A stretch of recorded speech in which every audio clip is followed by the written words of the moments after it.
From trade partners to fierce rivals, the United States and China have spent decades shaping the global economy. Now, a new factor has entered the arena: artificial intelligence. AI isn't just changing business and technology, it's reshaping the global balance of power. And the stakes? Economic dominance and military superiority.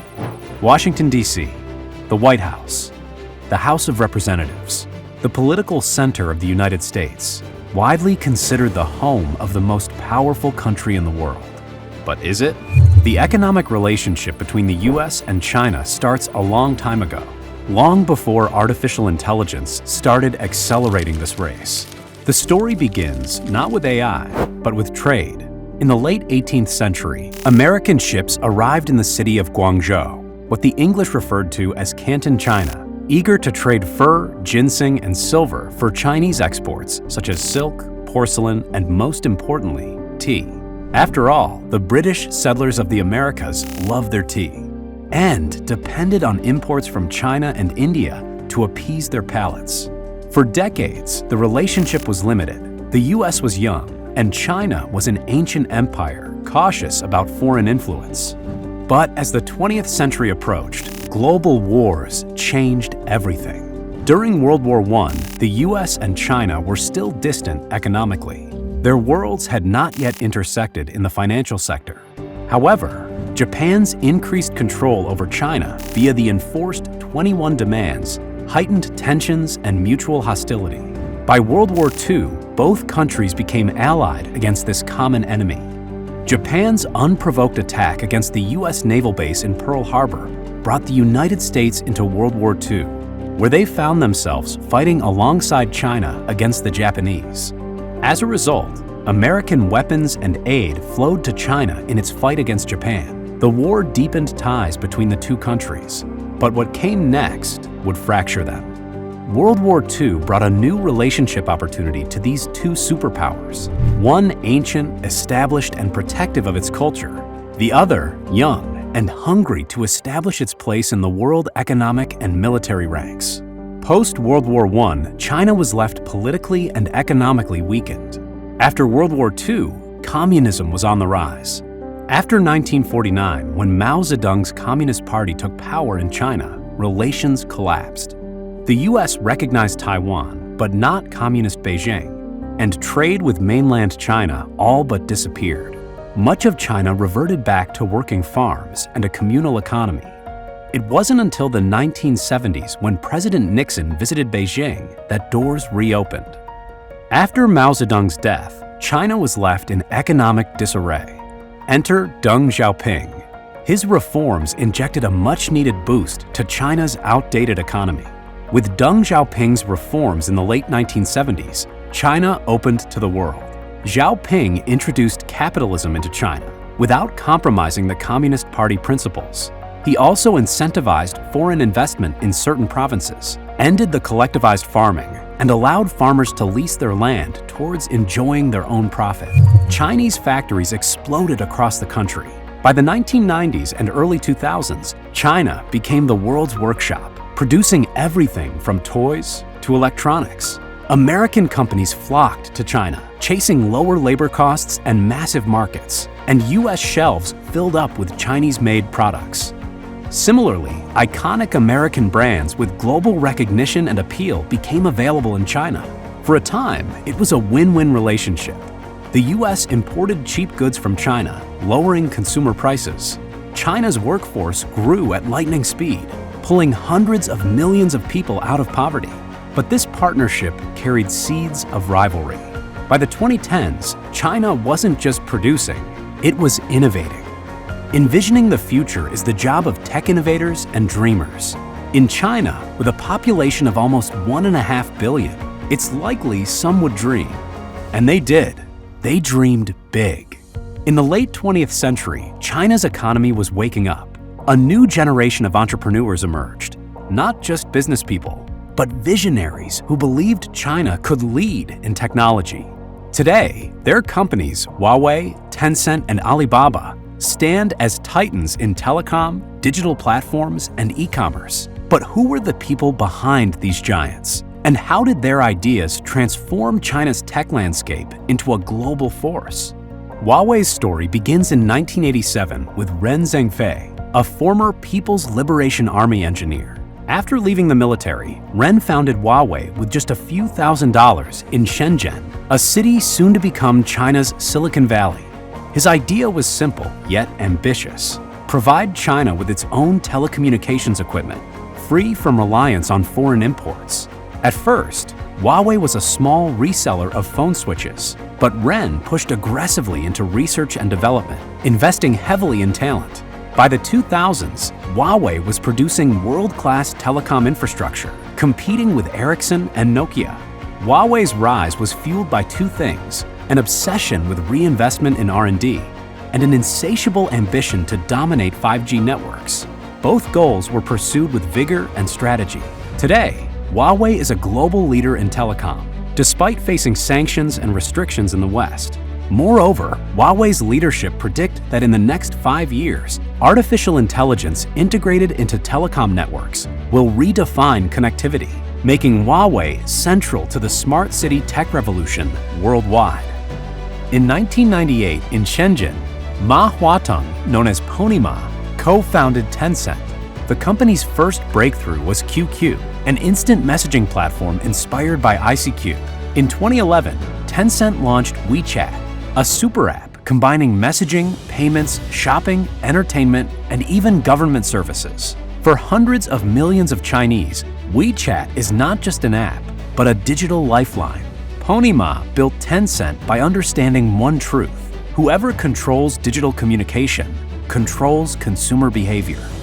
In 1999, an English teacher named Jack Ma gathered 18 friends in his Hangzhou apartment. His dream was bold: help small Chinese businesses sell to the world through the internet. That vision became Alibaba, now one of the giants of the Chinese and global tech industry. Jack Ma, though semi-retired from the spotlight, always predicted that the future of business lies in digital infrastructure powered by AI and cloud services. In an almost prophetic irony, Jack Ma's time has come. Alibaba's leadership now sees cloud computing and AI-driven commerce as the engines of the next 5 years, expanding their reach beyond China to emerging markets in Asia, Africa, and the globe beyond. From online wholesale, Alibaba expanded into Taobao for consumer shopping, Tmall for brands, and Alipay for digital payments. Its ecosystem reshaped Chinese retail, logistics, and finance. Alibaba grew into a trillion-dollar giant, rivaling Amazon in e-commerce and AWS in cloud computing. Together, these three giant tech companies are now global players. What's more, their interconnectedness is uncanny. Huawei built the world's networks. Tencent connected the people. Alibaba created the marketplace. Together, these three tech powerhouses worked in a way that benefited them all by targeting different avenues in the industry. Now, they are positioned to dominate the globe's tech market using AI. But where did that place America? Simple. America was suddenly not just buying from China, it was competing with it and threatened by it. Huawei went from a telecom equipment supplier to a global leader in 5G networks and smartphone technology. Tencent created WeChat, a platform that combines messaging, payments, social media, and business tools into one super app, something Silicon Valley had never achieved. Alibaba revolutionized e-commerce and digital payments, building systems at scale unmatched in the West. These companies weren't copying anymore. They were designing systems uniquely suited to China. They were utilizing a 1.5 billion person market for data analysis and exponential growth. In turn, these companies were accessing and reshaping global markets while taking business away from American companies. Soon into the 21st century, the relationship between the two countries had shifted from interdependence to rivalry. The US accused China of intellectual property theft, currency manipulation, and unfair trade practices. China, meanwhile, saw the US as trying to block its rightful rise as a global superpower. Tensions rose as politicians argued their cases on national news channels. In 2014, then Attorney General Eric Holder accused China directly, he announced indictments against Chinese military officers, charging them with hacking into U.S. corporations to steal trade secrets. Holder called it a threat to our economic security, with China's military directly targeting American companies. The FBI echoed the warning. Director Christopher Wray told the country that nearly every one of the FBI's field offices was working on cases involving Chinese economic espionage. Wray warned that no country poses a broader, more severe threat to our innovation than China. By 2018, the U.S. Trade Representative, Robert Lighthizer, published a landmark report. It accused Beijing of systematically forcing U.S. companies to hand over technology while engaging in large-scale cyber theft to speed up its rise. The Trump administration called it economic aggression, and Commerce Secretary Wilbur Ross went further. We cannot allow China to steal our future. Both countries sought global influence. America had long dominated finance, technology, and military might. China responded with the Belt and Road Initiative, investing trillions in infrastructure across Asia, Africa, and Europe. The rivalry was no longer just about trade. It was about who would define the future of the global economy. But while China continued to grow its global dominance, it wasn't just U.S. government officials raising alarms. Claims of underhanded dealings were reported within the cyber-tech industry. Back in 2010, Google revealed it had been hacked in what became known as Operation Aurora. The attacks, traced to China, targeted Google's intellectual property and even the Gmail accounts of human rights activists. It was a turning point. One of Silicon Valley's biggest names was publicly saying, "China is stealing from us." The tech battle was heating up, but something bigger was coming. Artificial intelligence. That changed everything. Artificial intelligence is not just another technology. It is a general-purpose tool, like electricity or the internet, with the power to transform every industry. From finance to medicine, logistics to entertainment, AI is rewriting the rules of the global economy. For businesses, AI means efficiency, automation, and predictive power. For governments, it means control, surveillance, and the ability to project military force in new ways. And for the US and China, it means the battlefield of their rivalry has shifted into a new dimension. So the new question is, who has the advantage, China or the US? In AI research, the US has long led the way, with breakthroughs from Google DeepMind, OpenAI, and major universities. Silicon Valley attracts the world's top talent. American companies dominate in software and chip design, but China isn't far behind. Backed by massive state funding, Beijing has declared AI a national priority. The government's 2017 AI strategy explicitly states China will be the global leader by 2030, and with access to the world's largest pool of data, 1.4 billion citizens, Chinese companies train AI systems at a scale few others can match. Each citizen in China is a data point, and their total far outnumbers the US population by over 4 times. In short, America currently leads in research and chip design, while China leads in data and rapid implementation. Each country has their strengths, but the gap between them is narrowing. And with China's massive population and international clientele, they are poised to surpass the US and dominate the AI market. AI's influence goes well beyond economics. It is having huge effects in the world of art, publishing, and education. But perhaps more significantly, AI is transforming the battlefield. Militaries around the world are racing to integrate AI into drones, cyber warfare, logistics, and decision-making. The US military has invested heavily in autonomous systems, AI-driven intelligence analysis, and next-generation fighter jets. Its strength lies in advanced hardware, partnerships with leading tech firms, and unparalleled global reach.